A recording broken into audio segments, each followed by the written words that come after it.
You are listening to Smart Women's Dating Podcast, episode number 93.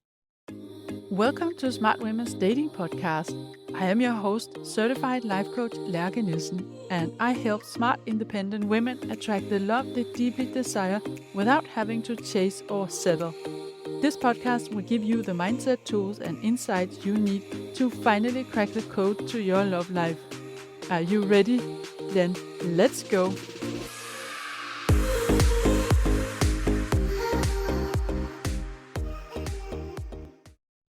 Hey there. It feels like it's been ages since I recorded a whole episode, and then when I'm about to record one, I get a sore throat and my voice is not completely normal today. But I decided to go ahead and do it anyway. Show must go on, right? So today, I'm going to be talking about questions that you can ask in early dating to get more information about who this person is and what his values and opinions are. So you matched with this guy. You had a few exchanges in the app, and now he's inviting you out. And you realize that you know basically nothing about him. And the purpose of meeting him is to see if he could be a long-term partner. Now, this is of course a bit crazy to think about, and I advise that you don't think about it like this, but rather think of it as two people meeting each other, two people getting to know each other, one small step at a time. So bring your curiosity and bring your presence, and let go of the pressure you put on yourself to scan him or analyze him and figure him out in order to answer the big question of whether you want to share the rest of your life with him. This is such a big pressure to have on your shoulders, and it's not a question you can answer anyway. So just try to let go of that, be there, and focus on getting to know him. And so there are, of course, some questions that you might want to have in the back of your mind that you can ask during the first couple of dates. I wouldn't recommend you ask all of them on the first date. Maybe on the first 3 to 5 dates if it's someone that you find interesting enough to keep dating for a while. And so today I'm going to suggest to you a handful of questions that you can ask in early dating to get to know more about his values, his lifestyle, his goals in life, how he sees relationships, and how much in general he reflects on questions like this, so how self-aware he is. So when you ask him some of this, remember to have thought about your own responses, and don't ask it like if it was an interview. Try to make it casual. Try to just ask one question now and then in between some other topics, and do it in a light tone and not like if it was an exam. It is a big decision who you want to share your life with, who you want as a partner. But getting to know someone to find out if this could be the right partner for you, that will go so much better and so much easier when you take it in a light way and forget about the end result. Just see it as a fun game or an experiment, and again, approach it with curiosity. So sometimes you can just start by sharing your own response. Be the one who goes first, and then end it with, "And how about you?" or "What about you?" So I've divided the questions into topics, and the first topic is about relationships. So first of all, you want to, of course, make sure that you're on the same page in terms of what you are looking for. So you want to ask him what kind of relationship he's looking for. And I would advise you ask him that already in the dating app, or if you have a phone conversation. And you can ask him that even if he put it in the profile. You can still ask him and let him explain in his own words, because that's also where you will find out, is he really sure about what he put in the profile? And you get a little bit more insight in what his thoughts are when you ask him and let him talk himself. If you are looking for a long-term relationship, of course, you don't want to meet up with someone who says from the beginning, "I am not ready for a long-term relationship," or "I'm not ready for commitment. I'm just looking for fun. I'm looking for casual." Don't tell yourself that you can convince him otherwise. Here I would say, if you haven't even met him yet, protect yourself from even getting involved emotionally and deselect these kind of guys. But you could meet someone who's not really 100% clear about what they're looking for, but at least they're open for a long-term relationship. So this question will show you how clear he is in his intentions, and of course, if his intentions are aligned with yours. Then you can also ask him, what is a good relationship to you? Or what is your idea of an ideal relationship? And that will also bring you some information about what he's looking for, because it could be that he talks about the ideal relationship as just having fun or going out together and so on. But it could also be that he mentions that he thinks that a long-term relationship is about supporting each other when life is hard, as well as celebrating each other when good things happen, or being there to witness each other's life journey and growing together and so on. So this will both tell you something about what he's looking for, but also how much he's given it a thought, what it takes to have a good and healthy relationship. Now, it's not a given that he has a very deep thoughts about this, but his response will tell you something about his level of reflection and whether that matches yours and whether you like his responses. Then you can also get curious about his expectations to a partner. Maybe you want to ask him what is important to him in a partner. And you can also, just for fun, ask him, hey, why did you choose to match with me? And then I also like the question, in what ways do you want a woman to add to your life?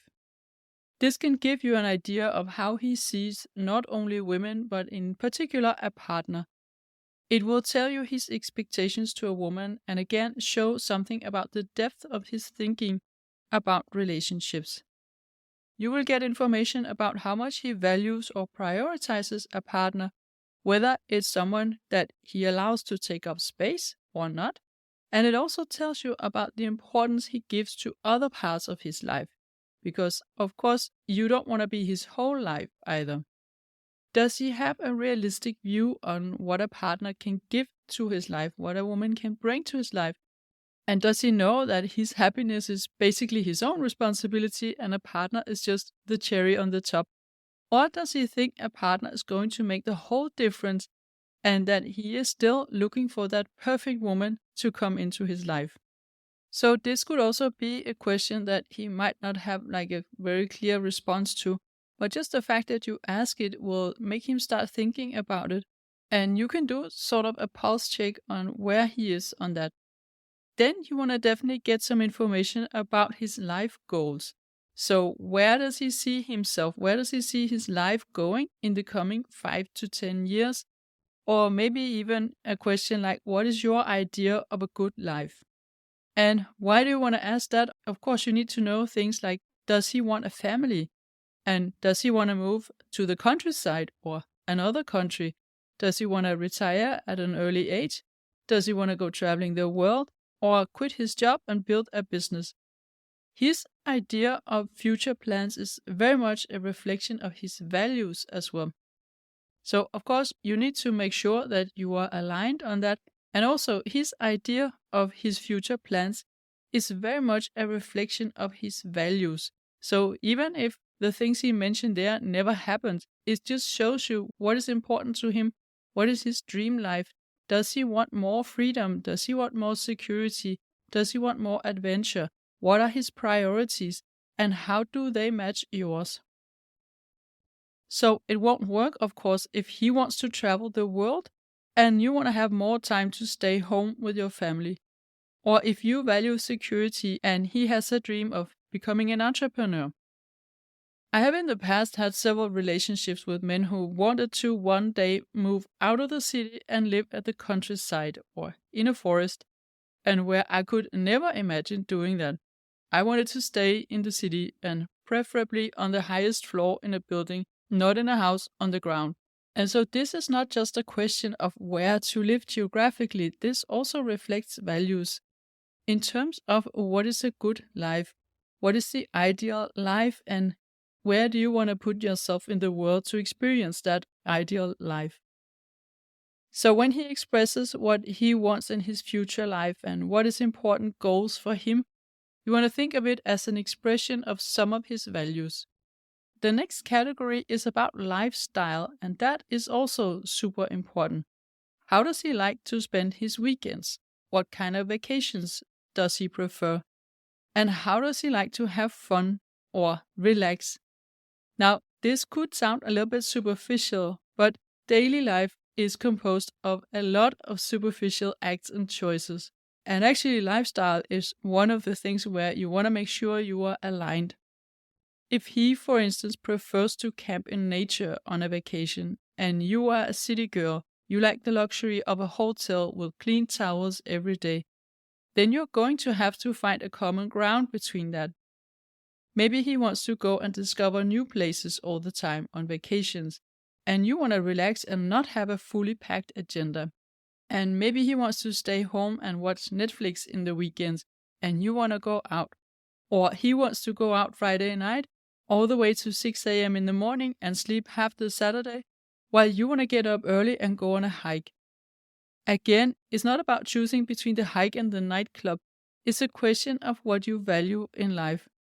If your idea of having fun is going to an escape room or watching a new art exhibition, and his idea is to get drunk with friends or watch a football match, then you're both going to make some compromises. And maybe you both have thoughts and a little bit of prejudice about people who do the opposite. He could think that the art is very pretentious, and you could think that football is stupid. So you want to be able to relax and have fun and enjoy life and go on vacations together in a way that you both love. And that doesn't mean never going out of the comfort zone to try something that the other person suggests, or something that you would normally never choose. But in general, maybe 80% of the time, you want to feel aligned in your choices. There's a saying that opposites attract, but it's not valid for values and lifestyle preferences. You can feel attracted to someone who represents the opposite of yourself because it's the novelty that excites you. It's exotic and different, and that can be very refreshing, especially in the beginning and for a short flirt. But it's not that easy on a longer term. For a longer term relationship, you don't want the other person to be the opposite most of the time. But you do want him to be different than you some of the time. Otherwise, it can get too boring. But different in a way that challenges you to grow or inspires you to think differently. That's why I think 80% aligned and 20% a little bit different can actually work quite well. The next category of questions is about social life. And here you can ask him who his favorite person is. That could be someone in his family or it could be a friend. And you could also ask him, what do you value in a friend? Now, this is something that will show you more of his human qualities, and it carries less pressure because you are asking about friends and not romantic relationships. So, what will you get out of asking that? I think it's really important for anyone to have good and close friends. It's important for your emotional well being, and it doesn't matter if it's only a few.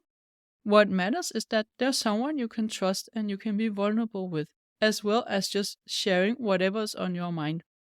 Be yourself with them. This will stabilize you as a human being. So, you want to have an idea of his social life, and this will tell you whether he's someone who prefers to always hang out in a big group of people or have more intimate connections in his life.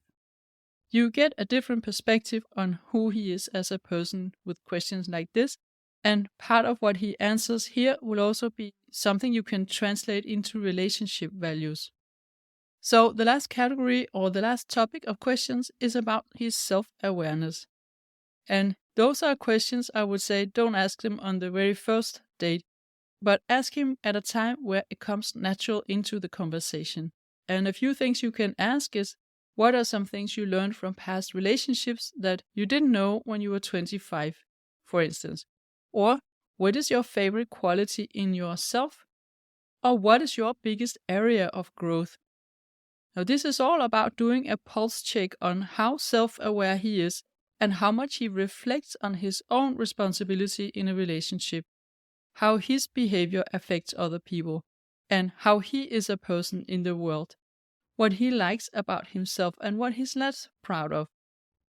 And here he might not have a clear and very well-phrased response, but that is okay. He's willing to reflect on it and be honest with you. This is an example of questions where it could be good if you go first, if you share your response first. And as I said before, it's not something you want to ask on the very first date. So here at the end, I have a small exercise for you. think of your own answers to all of this. And this can be useful whether you are actively dating or not, because it can help you get more clarity on what is important to you, what is the lifestyle that you prefer, what is the life goals that you have, what are the values that are important to you in a relationship and in a partner, and what are the things that you feel great about with yourself and the things that you want to work on. So you can both get more clarity on what you're looking for if you want to start dating, and also it can make you more connected to yourself. So that was it for this week. And if you want to go deeper and get more personalized support, I invite you to book a free consult call on the link in the show notes so we can talk about your situation and I can share with you how I can help you get the results that you want from yourself and whether I think you're a good fit for my program. And then you make a decision about working with me or not. And it can actually happen really fast if you're ready to move forward. I sometimes have clients that I talk to on a Monday, and then we start coaching on Wednesday. So that's how fast you can get started on your new life. So book a call on the link in the show notes, and I'll see you in there. Thank you for listening, and have a wonderful week. If you like what you're hearing on this podcast and you want to get support from a coach on your love journey, I invite you to book a free consult call with me. You will find the link in the show notes. And also, don't forget to subscribe, and I would love it if you would rate and review this podcast, and then you'll also help other women find it.